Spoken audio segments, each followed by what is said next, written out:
Hello and welcome to Dear Franny, the podcast of uncommon conversations about love. I'm your host, Francesca Hoagie.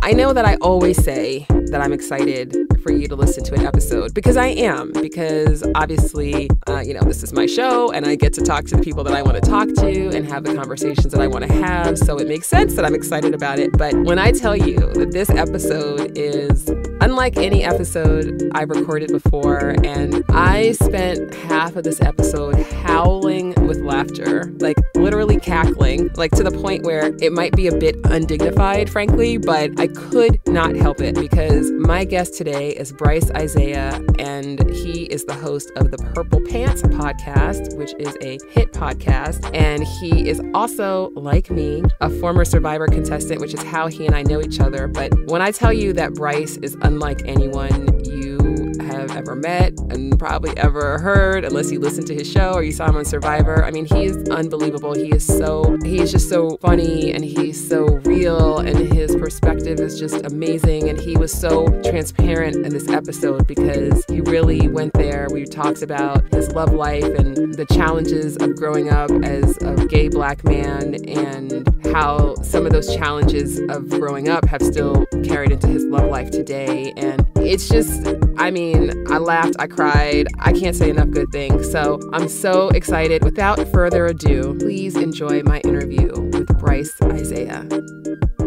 Brice Izyah, welcome to Dear Franny Podcast. I am so excited to have you here. You is not more excited than I am excited to be here because first of all, I feel like this is a us thing because I got to pick the cover of the podcast because I was voting, because I was like, because first of all, you know, I love me a good Francesca poll. Okay, I always participate. You could go back and look through the track records. I be participating. You do always participate. I appreciate you so much, Brice. I love it. I appreciate you so much. So are you happy with my artwork, with my cover artwork? Yeah, that's the one I picked. Yes, I'm excited. Yes, I was nervous because a lot of people was going with 2, and I'm like, no, I don't like 2. I want 4. But no, it's amazing. I love. The only thing that I will be honest, if you know. Yes, please. I know you're honest always, and I love that about you. I'm always honest. The only thing I do not like is that you are no longer bi-coastal. Oh. So that is the one thing that, like, you know, girl, you just up and left. I know. Well, California, the sunshine is just too much. Listen, I just girl, couldn't. listen. What are you doing on the East Coast still? Why don't you get your butt out here? Yeah, but you got a closet? Do you have a dishwasher? I could just. It's so funny that you mentioned my closet because I was like, oh wait, did I tell him? I'm literally sitting in my closet right now. This is the first episode that I'm recording in my closet because I was like, I have a big closet. I think the acoustics will be better. So I'm in the closet right now. Can I just tell you a secret? Yes. So I have a 2-bedroom apartment, and the second bedroom I converted into a walk-in closet just because I just, want to feel like Carrie Bradshaw every time I get dressed for work. And that's where I record my podcast at because, the acoustics is so much better. So yes. Yeah, yes. So yes, listen, I have a dishwasher. You come on out here, okay? Okay. We have it all. And we have sunshine, and we have mountains, and we have beach, and we have desert. Come on. Listen, girl, when I knock on that door, don't be like, oh, I didn't know what was happening. Because now we have proof that I was invited. Yes, it's on air. It's legit. I would be like, listen, police, turn to the podcast. She said it. Oh my God. I adore you. Okay, so let's talk about your podcast for a minute. So the Purple Pants Podcast. Yes. And it is already a hit. I remember the first time I listened to it, I listened to your first episode and I was like laughing out loud on the Amtrak because I was on the train going from DC to New York. And I was like, oh my God, just listening to your voice, it just makes me smile, and your authenticity is just amazing. So for anybody who's listening, who's like, okay, well, what is this podcast all about? How would you describe it? So it's so hard to describe it because it's just a mess. It's like a mess boiled up into one. Because I watch TV shows, and I feel like when I'm watching TV shows as to like when I'm listening to podcasts, I feel like it's a one-on-one connection. So I feel like I am talking about what I feel. I also feel like I am a openly Black gay male living in the United States of America. So I feel like I have a very unique perspective. So, yes. I tell my perspective like it is. And also I'm just, loud, crazy, but at the same time, time, some people mistake that for like ignorance. I'm very woke. Yes. I am very, on point, and there's always a message to something that I'm delivering. So it's just a bunch of fun. I find that with the Purple Pants podcast, and what I love about your platform is that you have like completely separated yourself from the thing that has like brought us together.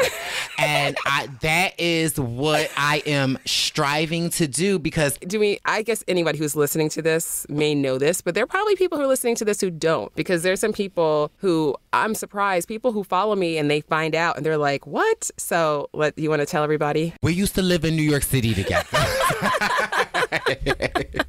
We both played this game called Survivor, and according to how people rate us, we both did not do too well in the game. Right. But little do they know that has nothing to do with real life situations, and that you can be amazing off of the screen. And so that's the issue that I have, is that like, for the longest time, I always felt like, I don't know what's your talent? What's your goal? People always like, when you're in school and like, you're picking your major in school, they're like, choose something that you're good at, or like your talent, or what, like, and I always was like, I don't know. Yeah. And I don't know. But I can honestly say that probably the last 2 years of my life, I've been realizing, bitch, you are the gift.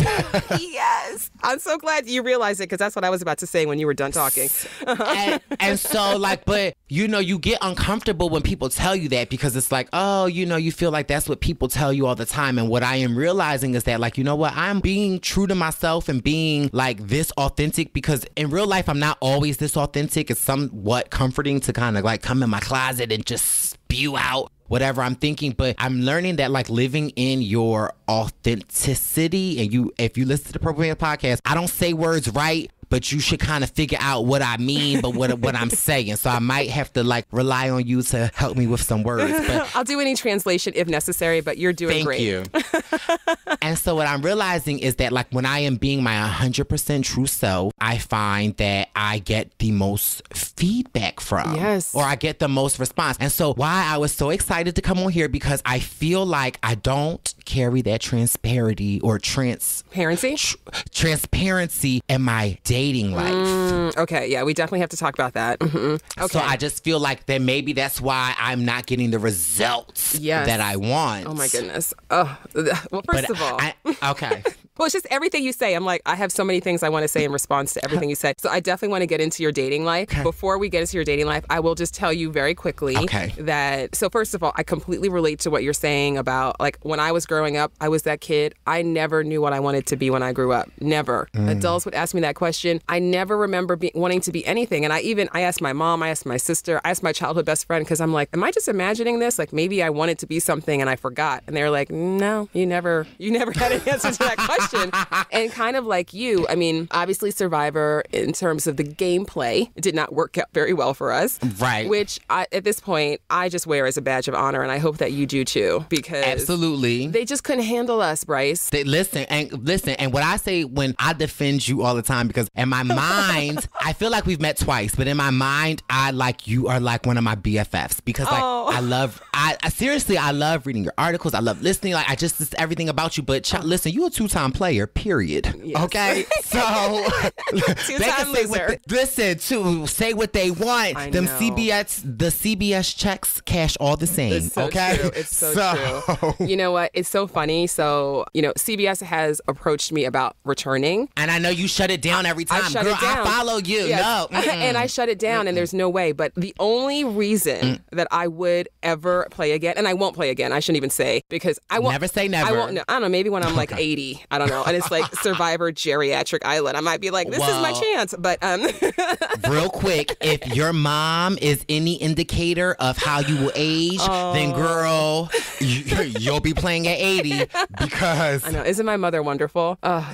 She's first of all, she's like, you have her whole face. Like I am just like, how do they do that? Yes, your mom's amazing. Sorry, I'm getting to fan out a little bit, because we've never really we've met, but we've never really we've never gotten to talk like this. Yes. So please tell me to just Brice shut up, because I really am so excited. No. If you could see the smile on my face. If you can see the smile on mine, I'm so excited. But what I was going to say, the only reason that I ever would play again is just to see the haters' heads explode that I got to play a third time. That's like the only reason. But then doing things out of spite is not my style, so I'm not going to do that. But there is that little petty in me that's like, if I wanted to be petty.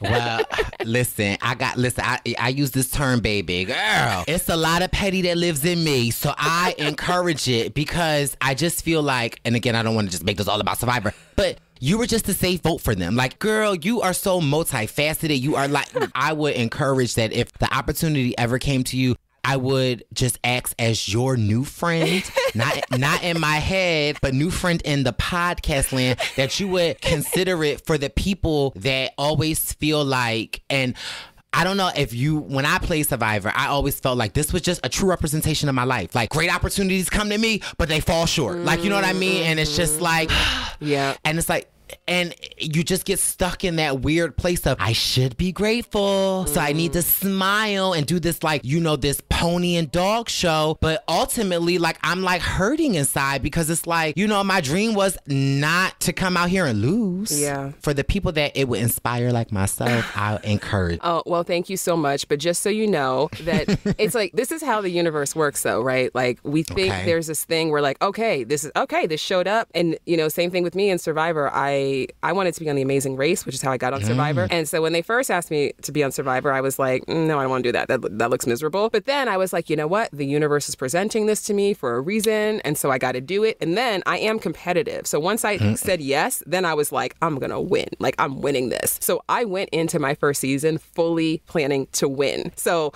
I know what it's like. But I remember also the good part of it, and I think this 100% applies to you as well, is that we were ourselves. And there are a lot of people who play that game and they never get a chance to be themselves because they're so busy trying to fit in and manipulate. And the reason that you resonated with audiences, the reason that I resonated with, you know, some of the audience as well, was because, I mean, some, you know, there are people who hate me, but the reason was because we were just really authentic. And just like you're saying, when you are you, now that you're doing your podcast, you're leaning into it. You're like, this is who I am. This is what I care about. This is how I talk. All of those things. Like now people are, I mean, you have a hit podcast. You have a hit podcast and it's you talking whatever you want to talk about. This is what Survivor showed you. And this is because honestly, yes, it would have been nice to win $1 million, blah, blah, blah. But you're going to make way more than $1 million just being yourself. Yeah. There are people who won Survivor that nobody can remember their name. And it's true. You know, it's true. And you are a legend. Oh, I like when the petty Franny come out. These are just facts though. These are just facts. These are just facts. So getting into your dating life now. Oh, child. Okay. So there are a lot of people that struggle with that authenticity because we have been conditioned to think that we have to, first of all, we've been conditioned to think that sameness is something to aim for. True. Especially, and I don't know, maybe you can tell me if you think this too, but I think that in the Black community, there's a lot of pressure. And I shouldn't say, I'm sure everybody who's listening in different communities is going to be like, oh, it's the same thing where I grew up or whatever. True. But I think, in my opinion, in my observation, I think that certainly there are certain communities where there's a lot of cultural pressure to conform. I think in terms of like general in white America, it feels to me like there's a little bit more freedom to just be into whatever you want to be into. And it's not that case. So how much do you feel like that has affected you, this kind of cultural pressure to be a certain kind of Black man? 1,000%. But let's also, if you can even break it down to more a subculture, a Black gay man. And that has more feminine characteristics than more masculine. And so that puts you in a whole different type of pool in a game. And so like growing up, it's funny that when we were talking earlier, like, you know, me being my true self is like what is making me so popular. Or however, back in the day, this is what got me teased. It got me bullied. And so like growing up, I'm the youngest of 4 brothers. Like, my brothers used to put me in suitcases, put the suitcase, like, zipper up the suitcases and throw me down the steps. So, like, yeah, like, these are the things that I had to endure. So it was, like, ingrained in me, like, growing up that, like, whatever it is that is you is not great. Yep. And so I can remember, like, in high school that, like, you know, I used to, like, try to talk like this and, like, you know, and I would put this persona on and, like, clearly looking back at it, people could read through me so easily. But, you know, then I thought I was doing something. And so I dated then and, like, I dated. So it just was, like, you know, this weird. Who and were so you now dating in high school? So, yeah. So, first of all, there's always this issue of even when I was talking like this, I still was me, and people could still read that. And so, like, I truly believe that one of the loves of my life was, like, in high school. I won't use his name. I'll just say his name was, like, Tito's, because that's what I'm drinking right now, some Tito's. And so, like, I had I wish we coordinated the cocktails. All I have is water. Dang. Oh, girl. Listen. And see, if you was on this regular, if you didn't switch coasts, we could have shot this live. I know. In high school, I had math class with Tito's. And first of all, I don't know whether or not if people say, like, you know, you can tell when someone is gay or someone, but I don't know whether or not that is true. But there was something that I got from this person who was definitely, like, at the time, very heterosexual, was on the football team. There was something that I got from him, and that, like, you know, I just, you know, back in that time, we had, like, AOL, Instant Messenger. I created a little account, so it wasn't like a catfish. So this ain't catfish tonight, but I just created a, like, account that was not my account, and I just, like, somewhat pursued that person ultimately till we ended up meeting. And then it was just, like, you know, obviously the person, like, shared feelings, the same feelings towards me, which I knew, but we just had this, like, down low relationship. And so that probably was, like, the introduction of my life, because literally that was, like, probably, this is, like, the person that, I'm like, girl, I'm about to give you some tea. I was not expecting to go here. So this was the person. It's a safe space. It's a safe space. Thank you so much. This was the person I lost my virginity to. So this is, like, in my mind, I am building, like, okay, this is what's normal. We maybe were in, like, 9th, 10th grade. We graduated high school, and then, you know, that person went on somewhere else. And all that time, you guys were together, but on the DL. Together, and girl, let me just also tell you this other person. So he had a girlfriend at the time, wow. and so, and mind you, this was young me, so don't judge me. But, like, obviously, like, she was, like, I don't know, what do you call when someone is, like, a roost, mustache, or a beard, child, girl.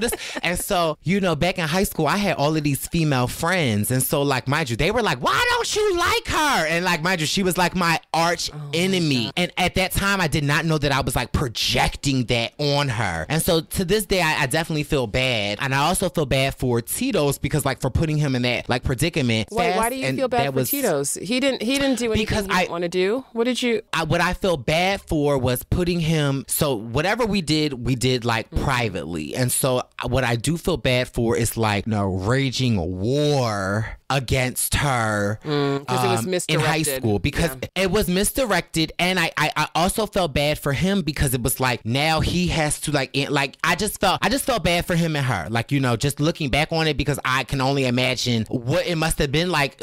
Like, why is he coming at me? Like, why? Like, I could just only imagine, like, what he would have to face it. And I can sympathize with him as being someone that's confused and doesn't really know, but wants to, like, maintain his beard. Know? Was he really that? So let me also fast forward to, like, 2 years ago, me doing a Facebook search, because, you know, sometimes you just be like, what you want to know? Of course you want to know. Yes. What's going on? What's he up to? So he is now in a same-sex relationship with somebody that is, like, not even a minuscule to me. And that was, like, 2 years ago. I believe they might have even gotten married now. Wow. So let's also do a little self-reflection. Now I also feel like, was that the love of my life? Like, and now he's married to someone else? Right. Okay, so first of all, this story is the plot of the movie Love, Simon. Did you ever see that? Did you ever see that movie? Yes! Oh, okay, sorry. Sorry. Yes, I've seen that movie. They stole your life story, but so you might want to sue someone. Just kidding. But also, I never thought about it like that. But I cried in that movie. Did you cry? Cried.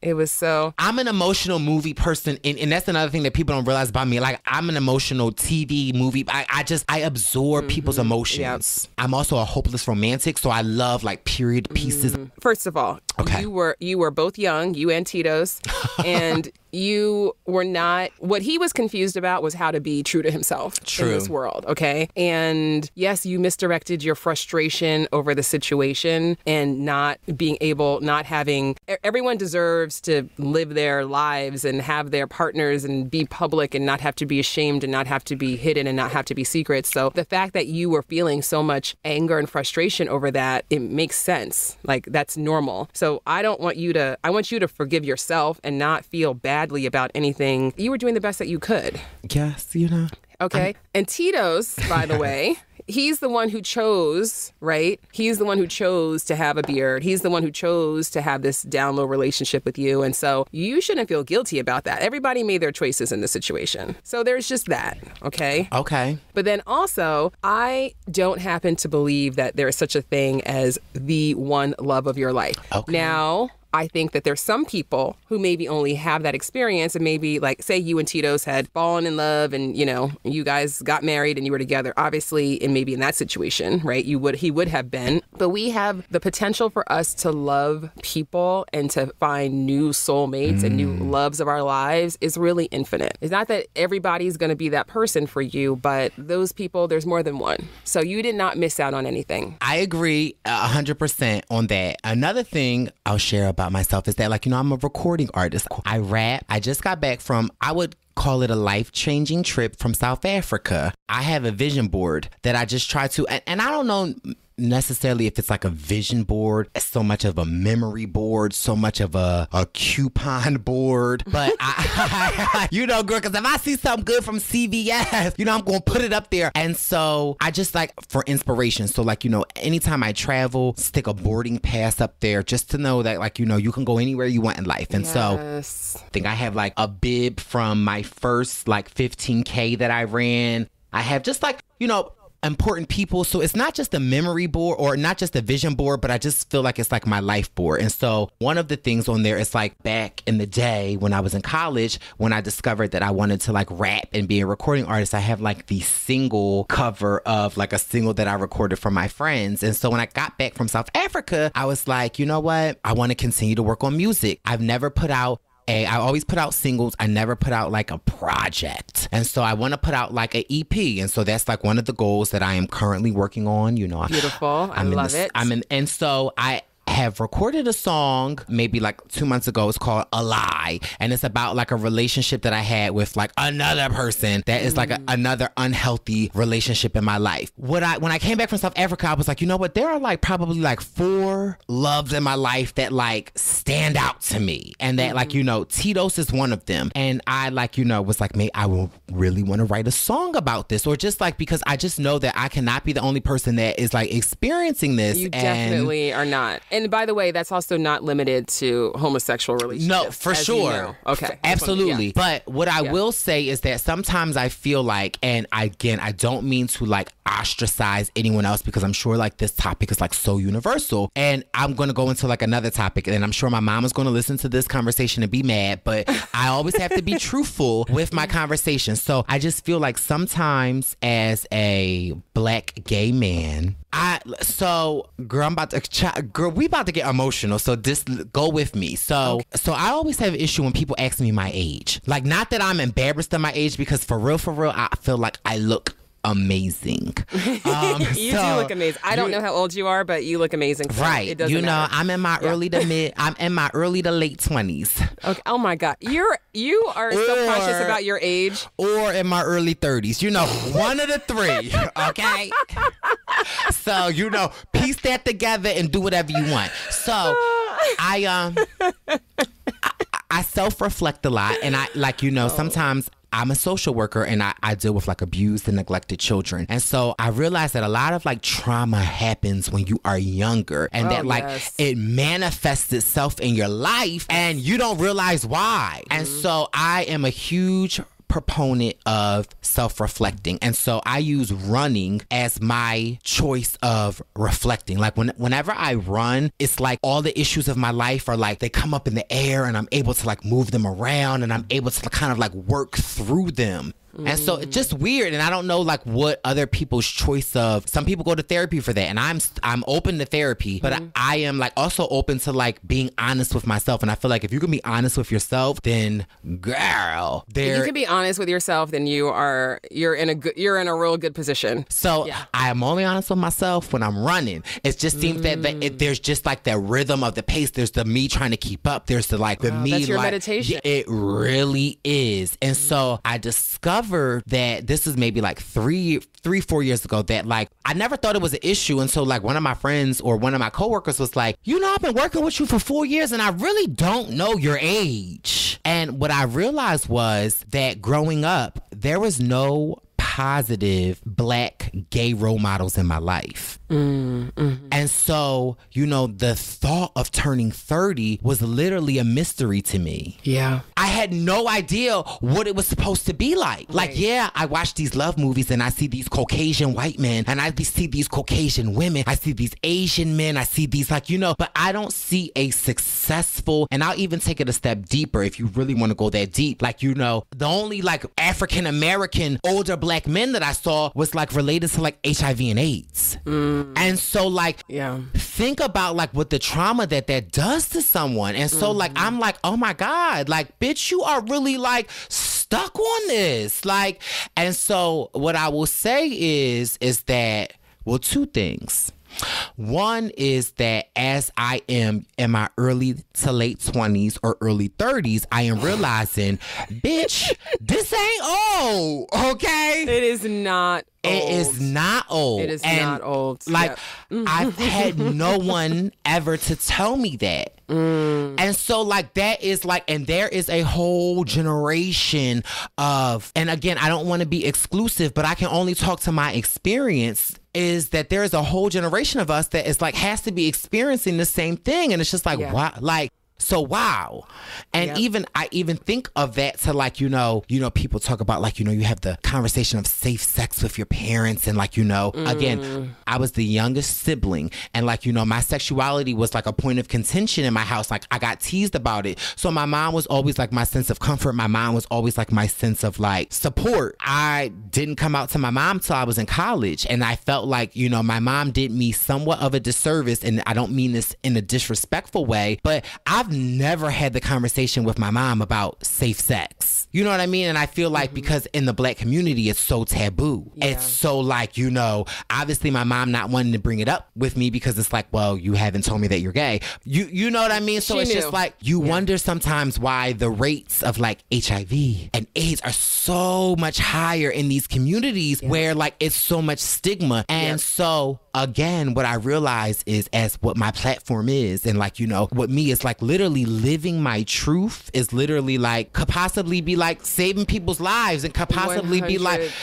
and so but that's a big responsibility to take on. And so it is, but what you just do is live your truth.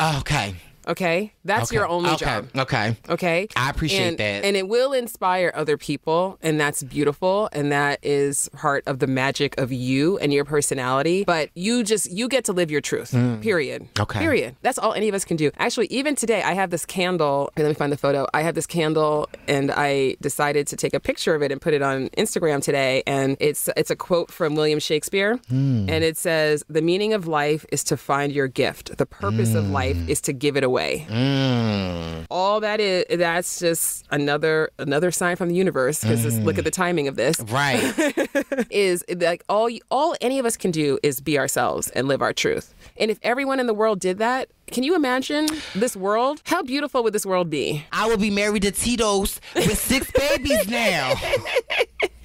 No, for sure. Be honest, I've never been this open with anyone, which is why I've been so excited, because I'm like, fix my life, or like point me in the right direction, because like I'll be honest, I don't ever really see see, or I don't sometimes feel like, I don't know whether or not that advice is like, can I apply it to my life? You know, yes, you can. I live in an urban city, you know, so sometimes like, and that is like my one, critique of yours, but never in a negative way, but just sometimes like I always feel like I have to like take your advice and then I turn my head sideways and then I'm like, okay, maybe I can add it to my life that way. So that's why I've been so like literally. So what's an example of something that I've said that you're like, I don't know if that applies to me? I mean, and also to be fair, just FYI, I mean, you know this, but I do primarily work with heterosexual women. So get your coin. That is I ain't mad. So a lot of time I am speaking specifically to that community, but not to be exclusionary at all. So I get it. Tell me, because I want to hear what you feel doesn't apply to you. Girl, listen, so first of all, I feel like slightly shady for even bringing that up, but you wanted, no, you asked not at me all. to, I want this. Okay. It was when you were like asking your questions on Facebook, which you don't do as often anymore since you have your podcast. It's just so time consuming. I mean, I understand it, but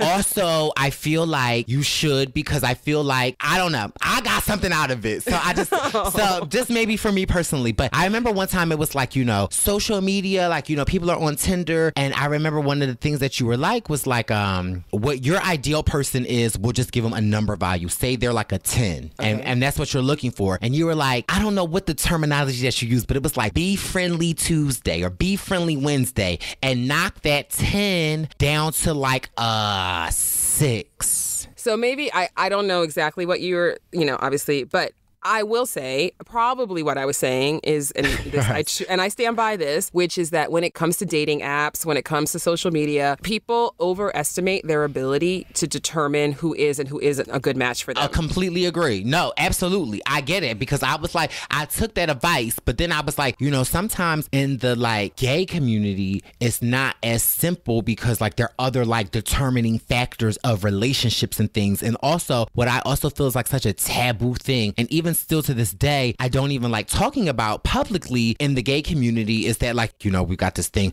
tops, bottoms, versatile. Like, I hate it. And if I'm ever meeting someone and during our first date, if someone brings that conversation up, it will never be a second date. And I don't know why. And I don't know if it's the taboo of it all, but when I reflect upon it, I'm like, well, the person is only really trying to see whether or not if you guys are compatible. But I just, to me, I just feel like in the gay community, we are always subtitled and so as like sexual beings. So I hate the fact that you don't want to have the sex talk on date number one. But it is important though. And so like, it's not that I disagree with it, but it is just like the maneuvering and the purpose of it. And so that to me, I feel like was like, well, I don't know if I can relate that, because it's like, it's just more than appearances and a looks. Yeah. But what I am realizing in my life is that like, I don't know if this is the time or the season in my life for an actual companion. Okay. And that's the first time I've ever said this in my life.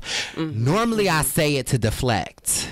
Okay. Oh, interesting. But now you think this might actually this is like this time where I'm like, well, actually, I got a lot of things I'm doing. And I don't know whether or not, because like, I don't know. One of my favorite groups in the world is Destiny's Child. And I just feel like they have a song called Let Me Cater to You. Because baby, and that is definitely, I am a Pisces. I definitely am sensitive. Yes, you guys are emotional. Yes, we are. Yeah. But I'm like, but don't confuse emotion for weakness though. Oh no, I know. My boyfriend's a Pisces. Oh, wait a minute. So here's the thing. On my podcast, the Purple Pants Podcast, there's like a story and the story. And like, so sometimes you be thinking the podcast is going one way, then it takes a sharp left and a right, then it goes down the one-way street.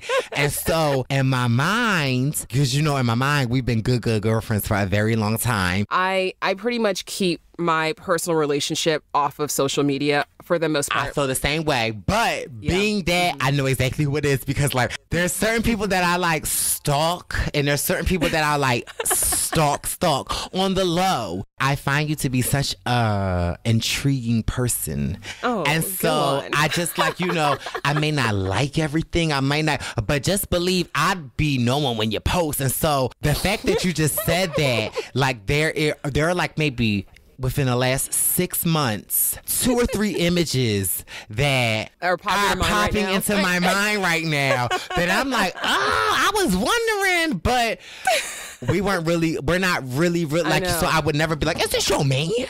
But well, it's funny because there's some people will DM me they'll be like, so who is this? And I'm not going to say his name on the podcast, but they'll like figure it out. But yeah, you know what? I think especially because of my work, there are a lot of people in my industry who really use their partners as like a bit of a prop. And I don't even mean to say that like it's insincere or whatever, but I don't want that to contaminate my relationship. No, for sure. Like, I don't want it to ever be like, well, I'm, maybe we're really pissed off at each other today, but I'm still going to put this photo up and be like, oh, I've got the perfect, you know what I mean? So it's like, it just keeps everything pure just to keep that separation. And he's not a social media person. Like, he doesn't put pictures of himself on his Instagram. So can I ask you 2 questions? Did you meet them when you went bi-coastal? Or? I met him. So we've been together. We've been together for about a year and a half, maybe a little more. Oh, so you met. And we met on the street. We met walking down the street in LA. I'm a big believer that every time you leave your house, you can meet someone special. And I was living my truth, So another question. So this is a question from my heart. Do you ever feel like, so I'm asking for a friend, and the friend's name is Brice Izyah Tito's. So not me. But did you ever feel like when you were in New York, did you feel like you were not going to meet anyone in New York? No, I didn't feel that way. No. Okay. No. Okay. I mean, there was a time in my life where I felt that way, but I mean, frankly, I just got really good at meeting men. So no, I didn't feel that way. Because I met guys. I mean, I did, I met guys online. I met guys on the subway. I met guys in events. Like I got really good at meeting men. So no. And this is also another, I don't know if this is the word. This is also another like testament of like how much of a proprietor I am of yours. I don't know if that's the right word. Where I'm from in Philly, we like our women a little thick. So I was a fan of thick Franny. And although I get what you mean by like how like for your health and whatever, and like, hilarious. But I know. Listen, I've been a fan. Like you don't know how excited I am. And then I've also noticed you like scale back down, like to like my survivor weight. Yes, yeah. I've got like my. Well, I'm gonna be 45 next month. Where? And 45 where? I think we're going to need you to post either a social security card or a birth certificate, because I don't believe that to be accurate. It's true. And so my first Survivor season was 10 years ago, or I don't know, 9 years ago. I was 35, my first Survivor season. And I guess it was, 9 years ago, because I'm about to be 45. But I remember because, that season I did my cast photo in a bikini because I used to live in bikinis back then. Okay. And then I remember my second season, which was 2 years later, I was like, I'm not going to do a bikini anymore. And I did. And I wore a dress. And it just after that, it was like when I turned 40, I just stopped working out. I don't know. I guess I had a little bit of a midlife, just like, I'm good. Like, I don't need to, I was like, I'm older now. My body's changing. It's fine. I got a little bit too complacent, and it just wasn't good for my health. So now I'm back to my, 35-year-old body. You 26-year-old body, in my opinion. But what do I know? That familiar with the female physique, but I'm just saying. But anyway, I'm not trying to lose weight. This is just my body has just defaulted back to like my natural state. That's all. When you live a healthier life, when you like, no, for sure. Like it gets addicting. I meal prep. I meal prep. Like I go crazy. Like most people meal prep for a week. I can meal prep for 4 months. Oh, wow. Yeah, that's good. I don't meal prep at all, but I should. That's a good idea, but I don't. I'll give you some tips, girl. Oh, thank you. Okay, so I need to get back to you. Yes. Okay, all right, so I want to talk, first of all, about the thing you said way at the beginning, which having these realizations that when you are yourself, when you are 100% Brice, unapologetically, unfiltered, that this is when the world is like, yes, we love you, they're responding, So what makes you think, and I understand, given your history and the trauma of, your your romantic situations when you were younger and all of that. What makes you think that it's different when it comes to dating? I don't know whether or not if it's different when it's come to dating, but I just feel like I have never really had an example or people really to show me. Yeah. So I've just kind of been like going with what works. Yeah. So when you haven't had an example, and this is a really good point, and I think that there are people who are listening to this who can relate to this, of like wanting to have a kind of relationship that you're just like, I'm going on faith that this is even possible, right? Seeking out some role models, seeking out some love mentors is a really good exercise. So like there are gay Black men who are in happy, committed relationships. For sure. That is a thing. And so like intentionally seeking those people out so you can just start to chip away and remind yourself like, oh, okay, it is possible. Like this isn't this story that I told myself my whole life that this is something that I can't have. That story isn't serving me anymore. I'm ready to write a new story and you know what I'm saying? And just start to see, because it's hard to imagine something for yourself that you've never seen before. Right. Yeah. Yeah. But even though you didn't have it, you didn't see that growing up, it's out there now. No, absolutely. And what I would say is that like I never gave up hope. Like I am a hopeless romantic. Like I watch thousands of movies. I watch, like I'm a period piece queen where I just like, I love to go back into like the Roman times, or I love to go back to like, Queen Elizabeth. The one thing that I did know and I do still believe in is that like love is love. And I feel like when you find it or when you come across it, there's no question and there's no doubt about it. There might have to be a little work you might have to put into it. Yes. But the caveat to that is that it's not saying love when you have it is absolutely true. But thinking that within, the first time you see someone or the first time you meet someone, if that's what you're saying, then I disagree with that pretty strongly, actually. Yes, no. Yes, okay. But no. Because some people feel that way. Some people are like, they want the lightning bolt. They want the romantic comedy, like I saw them across the room, or, he ran his car into me and now we're in love. Like that's what they think love is, or that's what it's supposed to be like. I want your insurance number first. Are you insured? I'm going to have to take a photo of your license. If you run your car into me, I want your insurance number. Yes.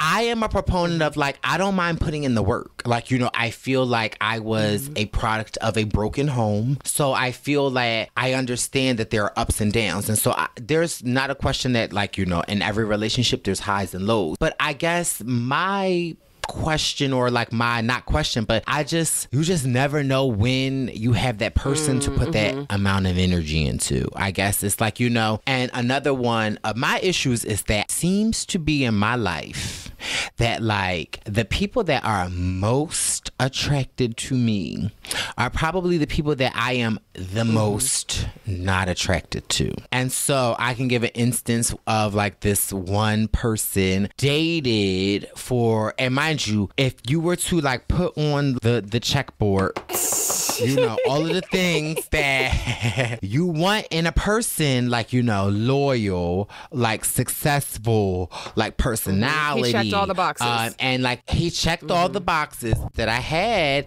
And I'll just be honest. And mind you, I'm not in like the most physically fit shape, I'm working on that. But this person was a little bit out of shape. And so I don't know. I just felt like that if there was not a sexual attraction, that it's hard for me to like connect all the dots for everything else. So are you only attracted to men who are in great shape? I mean, no, okay. I'm not. But I feel like there needs to be a little bit of attraction. So wait, so you say you dated him? Or what happened? How much of a chance did you give this guy? So I gave this guy, I would probably say from October to maybe like March. Oh, that's a long time to date somebody you're not attracted to. Okay, well, don't do that.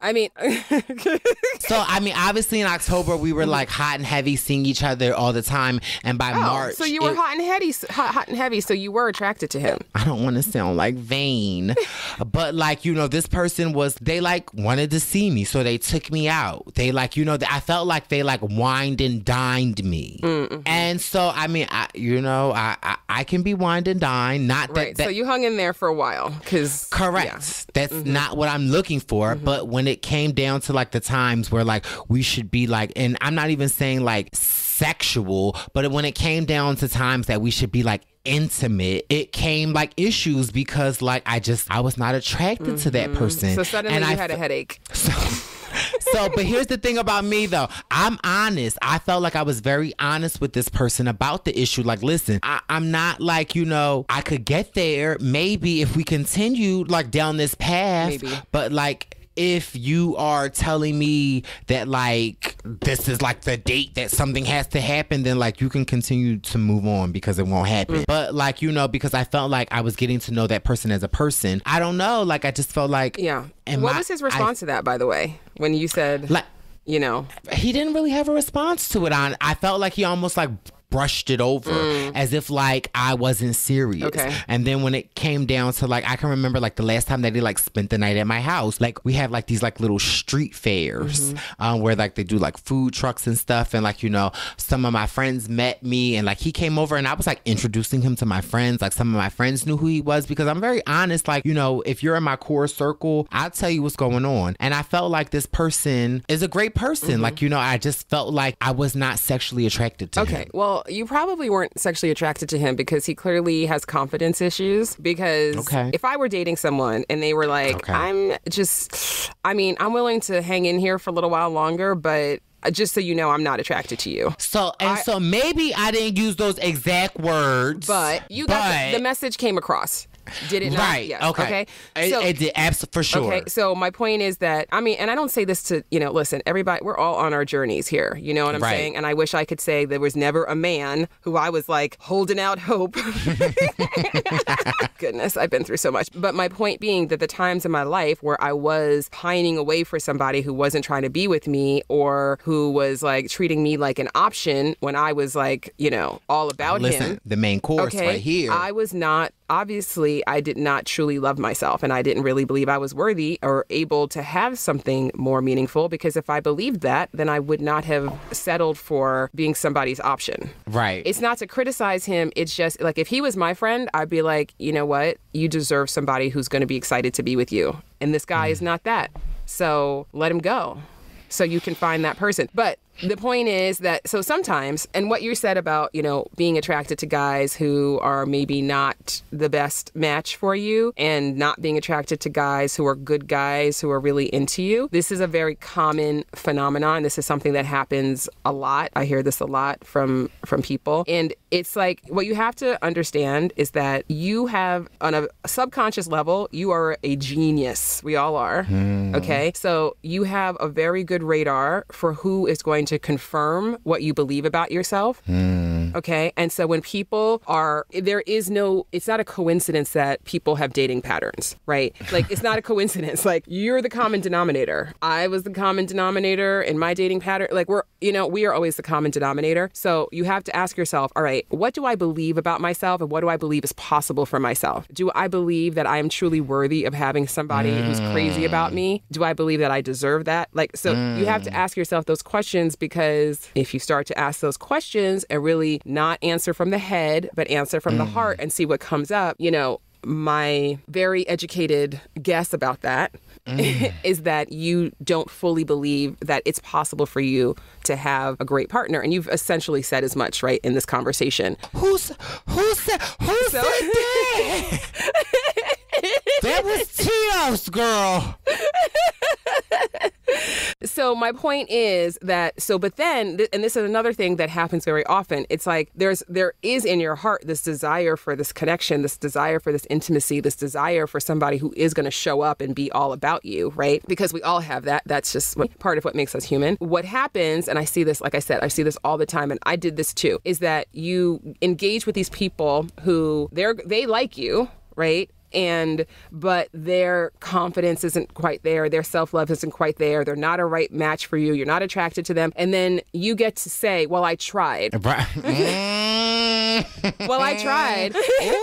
And so you're letting yourself off the hook because you're like, well, I tried. Listen, I can't help it. I'm attracted to who I'm attracted to, right? So it's like, no, you tried with somebody who was not a match for you, and you knew that person wasn't a match for you. It takes courage to meet somebody and say, wow, you're a great person, but you're not a match for me, and I wish you luck, and walk away. But if you want to start to work towards actually having that connection that sticks and that lasts, that's what it's going to take. But it's also going to take you getting really clear on, all right, do I believe that it's possible for me? Because if you're dating anybody who's treating you with anything less than enthusiasm, respect, consistency, affection, if you're dating anybody who's treating you any less than that, and I say this with love and I say this with somebody who's been there myself, it is a reflection of how you feel about yourself. Girl. So when you start to love yourself more, and feel better about yourself, you're no longer attracted to anybody who isn't on the same page because it's too energetically incompatible. I'm telling you, there was a time where I only liked guys who didn't like me. That was like the prerequisite. That's probably the realest shit that I've ever fucking heard. I've never heard anyone else say that before. Because girl, I was Inspector Goldie on this road with you. No, for sure. Well, I hope it's okay. But listen, the good news is that when you start to love yourself more, and this is why when people say you can't love another person until you love yourself, that's not true. We can love other people without loving ourselves, but that love is going to be inherently dysfunctional because we're going to be looking to those people to try to fill something up inside of us that no one else can fill. It's not possible for another person to fill that. So we're just setting ourselves up for that heartbreak and for actually validating what we believe. So even though we believe something, even when you believe something negative about yourself, even if you believe, okay, I'm unworthy of love or no one's ever going to love me, that's not a belief that you like. You're not happy about it. But subconsciously, you want to be right about what you want to believe. We all do. We want to be right about what we believe more than we want to be happy. Right. And so it's very important to understand when there's anything in your life that's going a way that you don't want it to go, especially when you have a pattern of it happening over and over and over again, you have to understand that that's not going to change until you start to change the underlying belief. I say this I hope that the spirit in which I'm telling you this is to encourage you to know that as you grow deeper in your self-love, your whole life is going to change. Who you're attracted to is going to change. Who is attracted to you is going to change. And it doesn't mean that every person who likes you need to go out with, right? That's not what self-love is. You still get to have discernment and you still get to decide, right? You get to choose. But the point is that you're not going to be attracted to guys who are not all about you. And the other thing about finding people who are all about you is to have the courage to be yourself and just show up in true authenticity because, this is like, it's a short game to be like, oh, I'm just gonna that's Survivor. That's Survivor. You know what I mean? Survivor is showing up and just being like, I'm going to say whatever I need to say to get along. I'm going to manipulate people. I'm going to smile when I think you're an idiot. I'm just going to do all those things because I just got to get through this little game and get to the end, right? I couldn't do it. I remember day 2. Right. Actually, no, it wasn't day 2. It was day 1. I was like, in my head, I kept on saying, $1 million, $1 million, $1 million, because I was trying to get myself. Right. And then I literally said, fuck it, I don't care. It's not worth $1 million. I can't lie. I can't not be myself. Which was something that that was a gift that Survivor gave me to understand how much I knew who I was and wasn't willing to be something else, which is a gift, honestly. But getting back to when you're showing up as your authentic self, then you're actually going to attract the people to you who actually appreciate you for who you are. What's the point of being in a relationship with somebody who doesn't appreciate you and love you for who you are? That sounds to me like I would rather be single for the rest of my life than be in a relationship with somebody who did not know the real me and love me for who that was. Because then you're just living, it's just a shell. It's just a mask. It's so much work. Right. It's so, that's not real intimacy. That's not real connection. So it's scary to show up in the world very authentically, but that's what we need to do if we want to attract the right people to us. There's this thing that I always say because I see this a lot. What you're going through and what you're expressing, trust me, there are people who are listening to this who are like, that is exactly how I feel. So just know that this is helping people, this conversation. But I see this so much, especially with dating apps, right? Dating app profiles. Because I always make everybody show me their profile. And the amount of sameness, everybody just, it's like, it could be the most dynamic, amazing person, but they show me their profile and they look like everybody else, because everybody, it's like nobody wants to stand out in a bad way. So they're just trying to be like the prettiest version of the same thing everybody else is doing. You know what I mean? And it's like, you just have to constantly remind yourself, this is not a volume game. You're not trying to get like as many people to like you as possible. Right. You just want that one. You're trying to get the right people to like you. And they're not going to find you if you're not showing up as you. So no one ever loved anybody. Like, no one ever said, oh, I'm so in love with Brice. He's just like everyone else I've ever met. Like, that's not, no one's ever going to say that, right? No one ever said, like, we only fall in love with people because they're different than everyone else we've ever met. You know, because we see that difference, we see that uniqueness. So that is your gift to the world, and that is your gift to yourself, to show up as your authentic self. So I know that was a bit of a rant. No, I received all of it. Like, I feel like this is what I wanted this podcast to be about. So excuse me if my energy level changes, because I've never had anyone say that to me before. And I feel like, I don't know, everything that you said, I don't disagree with at all. 100%. Like, it's not a volume game. Like what you said, that rings bells to me. You are not. And I feel like with, you know, I'm not on there, but you know, maybe Tito's is on, you know, some social media app. And, you know, don't speak for yourself, speak for Tito's. But, you know, Tito's is on there, like, you know, trying to be sexy and cute. Like, you know, like, why are you trying to fit this mold? Like, be who you bitch, are. Be who you are. Be yourself. Like, no, for sure. Because it's like, you know, you want to wake up in the morning and be with the person that you, like, you know, you're not out here trying to catch 1,000 people unless you were just a thought box. You know, I know a couple of them, you know, might be the winner of Ghost Island, Wendell Holland, my best friend. It's like, no, I'm just joking.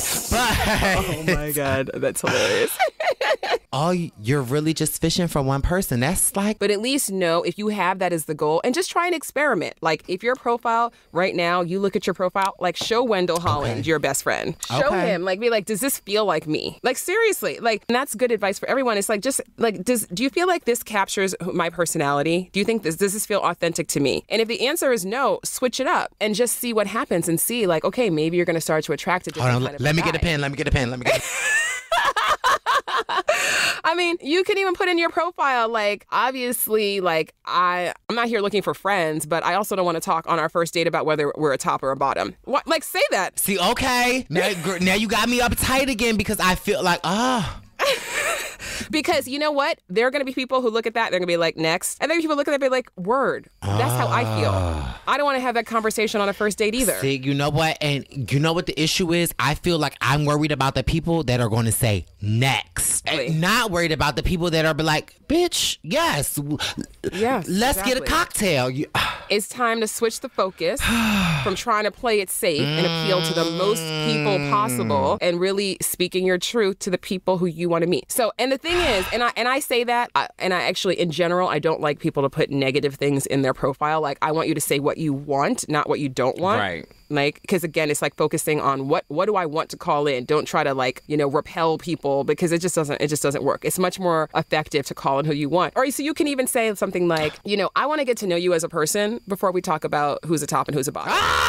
If that sounds good to you, like, I would love to have a drink. I would love to get to know you, or whatever. I mean, this is off the top of my head. I promise I'm better at writing dating. Yeah, I was going to say, that might not be the actual language I would use, but I feel the vibe that you're saying. No, for sure. You know what I mean? That's just try it, because you never know. I've never thought about it, like, honestly, like, and I don't want to sound all cliche, like, oh my God, girl, you changing my life. But I've honestly, first of all, I've never really had this conversation with anyone before, because it's like, you know, I also, like, hold this stigma or the standard, like, you know, I was on a reality show, like, you know, I don't really like to talk that I'm on a dating app, but bitch, I am. Or Tito says, yes. I was too. And so, like, you know, but, and this is always an issue of mine. And it's like, well, why not address the issue of, like, the people that you talk to in your profile, so that, like, they ain't the ones that swiping, what they swipe right for you. Yeah.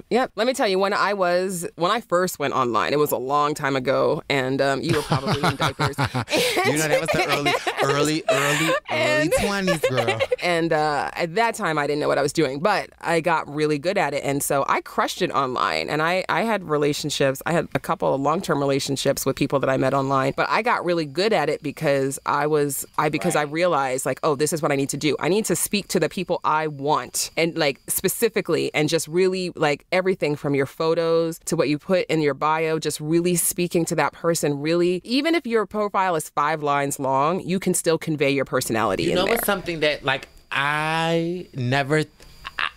this might seem so basic of me, so don't judge me. I don't ever... No judgments here. No judgment zone. So mind you, look, let's just be clear real quick, because, the gay community, there's only like several apps. The only app that I am on is Tinder.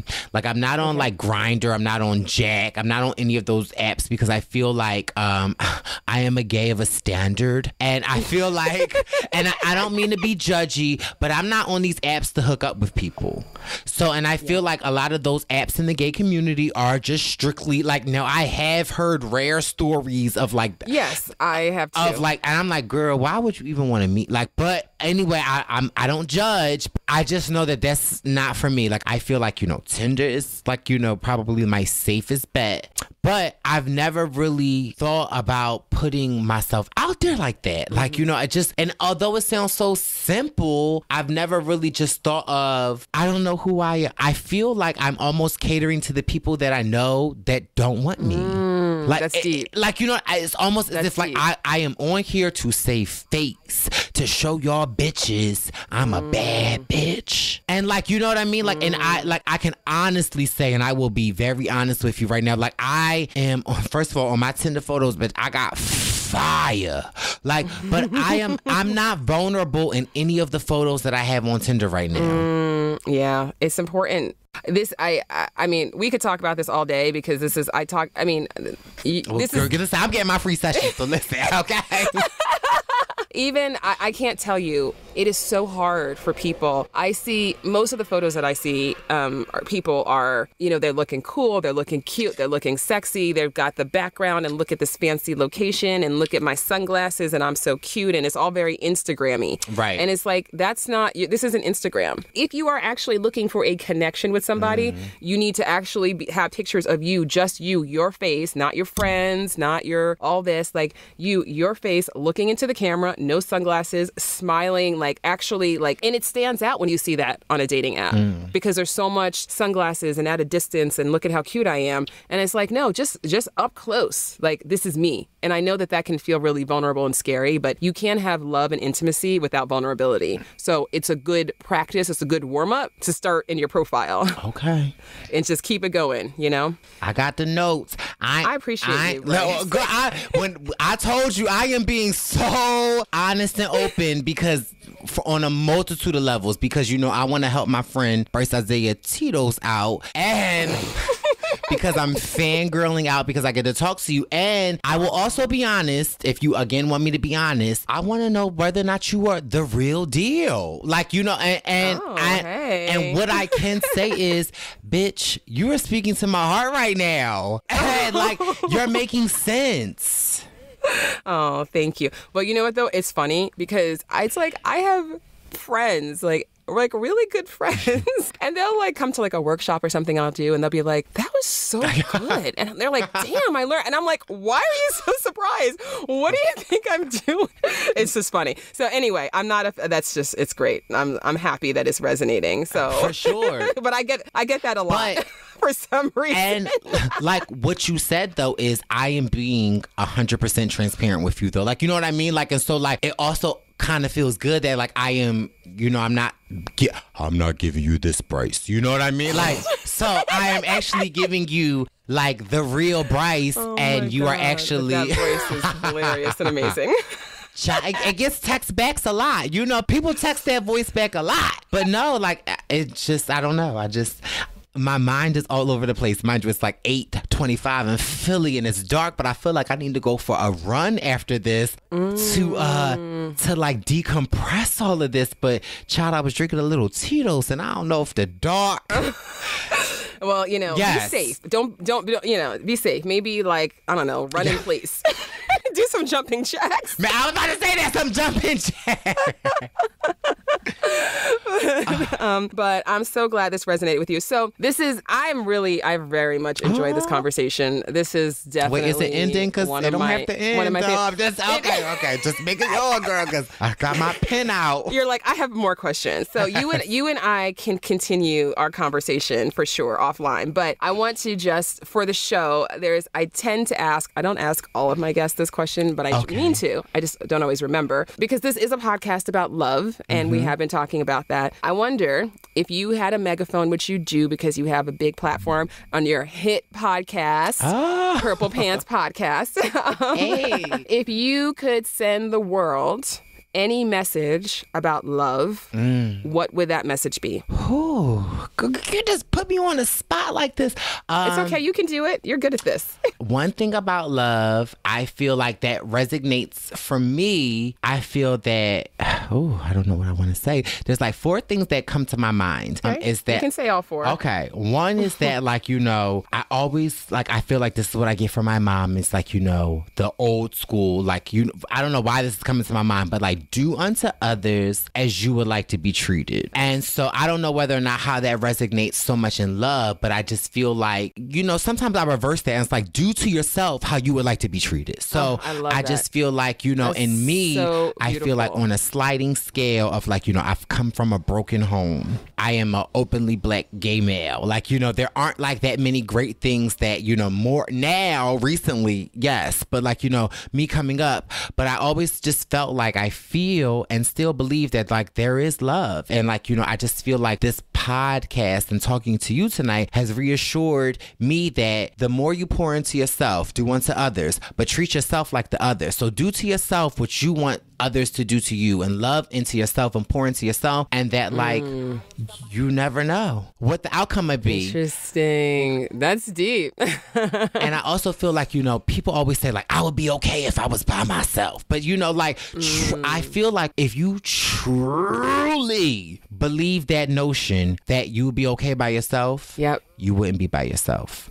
And I am somebody that's by myself, and I say it, but I don't know whether or not I 100% believe it. And I just feel like this podcast and talking to you, girl, it's like really like, you can quote me earlier on in this message, in this podcast. I did say where I am at in my life right now, I don't know if a relationship would be the best thing for me. I know that I want it, but I feel like for whatever stage in my life that I am right now, that like, I feel like I need to do work on myself. I need to like self-discovery. And girl, in my early to mid to late 20s, like here I am doing like self-discovery. This is the time. This is when it starts. This is growing up, figuring all this stuff out. So you're right on time. I agree, but I just sometimes feel like I'm on this heterosexual timeline. And I just like, you know, and I have to remember like, bitch, throw that fucking timeline out. Like Yeah. This is not your life. That ain't nothing to you. But everybody needs to throw the timeline out.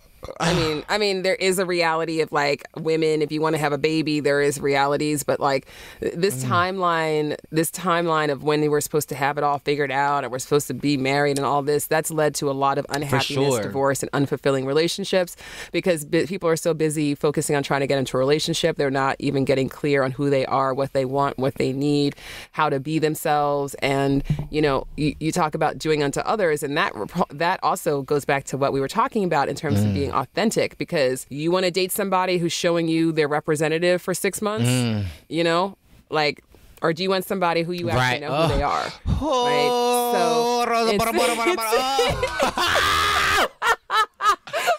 Oh, girl, you don't gotta do me like that. Oh.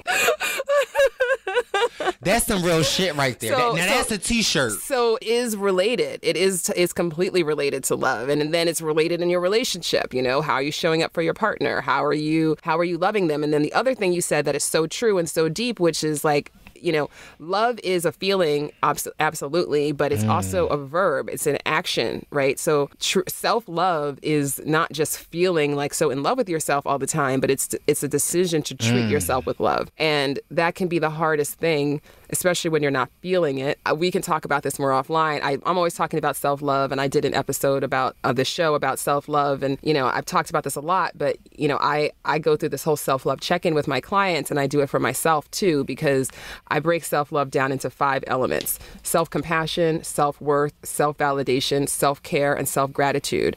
And the check-in is going through each one of those, and just it's using the challenges of your life to go deeper, right? So asking yourself that question, am I being compassionate towards myself? That's an act of love to be compassionate. We're all deserving of compassion, right? So you need to start by giving that to yourself. No matter what you're struggling with, can I be compassionate towards myself right now? Because you deserve that, right?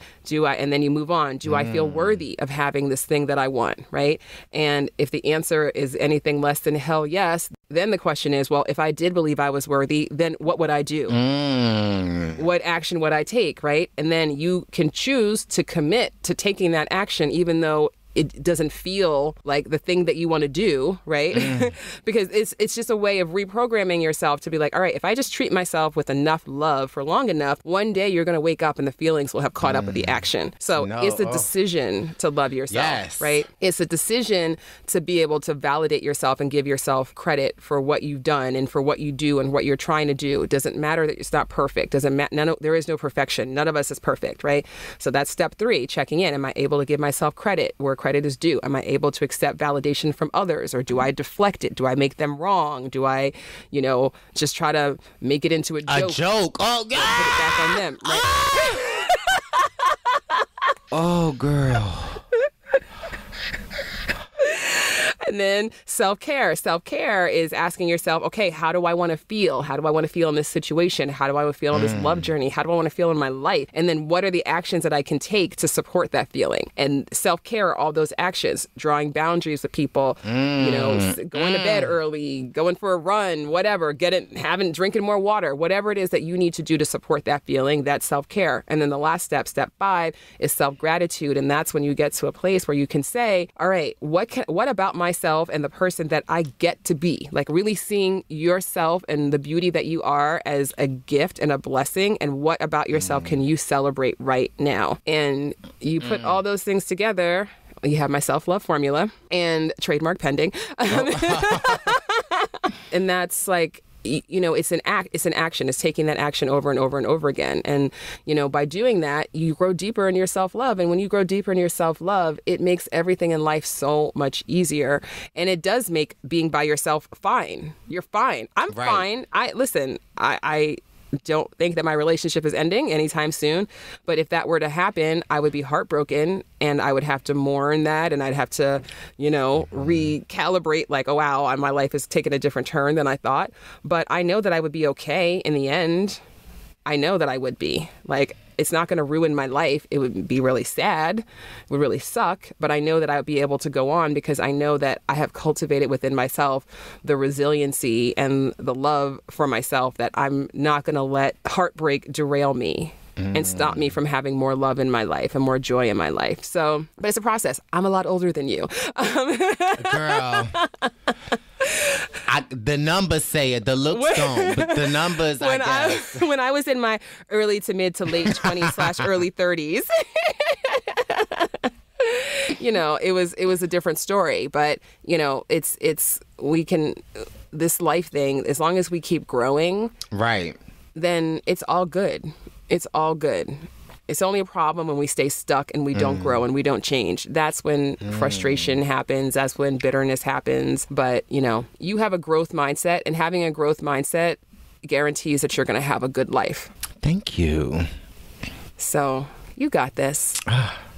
This was like, I just have to say, I guess this is the point where we somewhat in like the exceeding my expectations, like far beyond. But I just feel like it ties back into what you were saying, is that like I was like 100% like, and even like because we got on this line and it wasn't but 2.3 seconds before you was like, okay, Brice, I'm going to press record. But the one thing that I said to you was that like, you asked me if anything was off limits. I'm like, no, like why would I come onto your podcast and tell you that like because I just feel like I don't know, but I just feel like I was 100% transparent with you, which I probably it so much. And I feel like granted. I feel like I'm the winner here. I got so much homework out of this. That is what I've wanted. And sometimes you just like, like you want to like checks and balances. And I just feel like this is like exactly what I needed to hear for where I'm at in my life right now. And I just feel like, I'd like to come back sometime and maybe, absolutely. If you have me, I will have you anytime. I'd be happy to have you back. I don't know if Brice Izyah Titos is available. I can't speak for him. But I think he would be, but I don't know. I appreciate you so much, and I'm so excited for you and all the good things that are happening for you and that are going to continue to happen just more and more and more. And the more you can just shine your one-of-a-kind Brice light out into this world, the more good things are going to happen, the more people you're going to inspire. I mean, it's just a beautiful thing. I 100% believe that. And I will make this promise to you that I will, from this moment forward, make a honest effort to continue to live more authentically than I was living before we recorded this podcast. So that is like, that's my promise to you. Wow. That's your promise to yourself. I mean, no, you're right. But you see how bitches like to deflect, okay? Because if I fail, then I could be like, see that bitch, she ain't know what she was talking about. Okay, girl, call me out. Call me out. I love it because that was my self-deflecting and not even knowing it. But like and trying to be real. But no, seriously, like from this moment on, I will 100% put effort into being more authentic in my life. Oh, I can't even. I feel so happy and so moved to hear you say that. I just wish you were here so I could just give you the biggest hug. Well, girl, if you was in New York, it could have been possible. So beautiful. Yes, oh my gosh. Right. But I'm just being honest and authentic, and I'm being in the moment, and that's just like, I just feel like that's what I owe you, because although this is a podcast, girl, I feel like you just gave me a life session. And I appreciate it because it wasn't no Bravo $1 million matchmaker. Like, bitch, you was like, you're talking real shit. And like, I felt like I questioned you a little bit because I'm like, well, girl, I feel like, it doesn't really communicate to the gay black community. And, I feel like you pushed back and I have nothing to say to it. Like, because like you pushed back in the areas of my life that like, that are absolutely true, and that like that's the thank you that I can give you is to continue to be more authentic to myself. How about that? Listen, I will take it. I'm so happy. I'm happy for you. I'm happy for me. I'm happy for the world. Thank you so much, Brice. Thank you. Anytime you want to come back, you just let me know. Well, listen, girl, I don't know if I need to fast forward or rewind to the beginning of the episode, girl, but you done offered up your dishwasher as somewhere that I could sleep. So you may or may not be seeing me pretty soon.